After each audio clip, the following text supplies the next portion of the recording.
അള്ളാഹു പൊറുക്കാത്തൊരു പാതകം ചെയ്യാൻ കാരണമാകുന്നത് ഒരു പ്രേമമായിരിക്കും.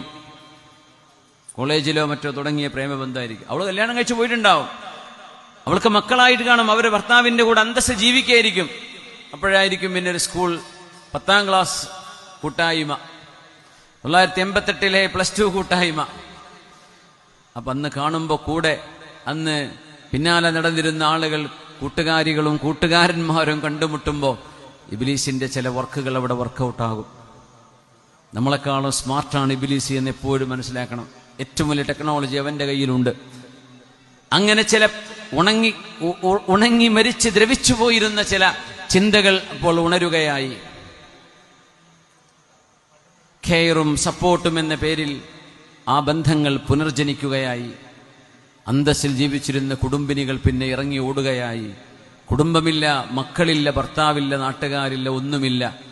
ഏതോ ഒരു ശാരീരിക സുഖത്തിന് വേണ്ടി ഇറങ്ങിപ്പുറപ്പെട്ടു. അത് കിട്ടിക്കഴിഞ്ഞപ്പോഴേക്കും അതിൻ്റെ എല്ലാ പൊലിമയും തീർന്നു.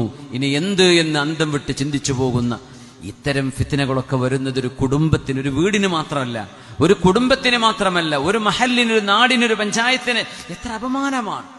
അന്തസ്സിൽ ജീവിക്കേണ്ട, മനുഷ്യന്റെ വികാരങ്ങളെ നിയന്ത്രിക്കണമെന്ന് പഠിപ്പിച്ച മതമാണ് ഇസ്ലാം. ആദ്യത്തെ കൊലപാതകം നടക്കുന്നത് ഒരു പെണ്ണിന് വേണ്ടിയാണ്. ഇന്നും നടക്കുന്നത് അങ്ങനെ.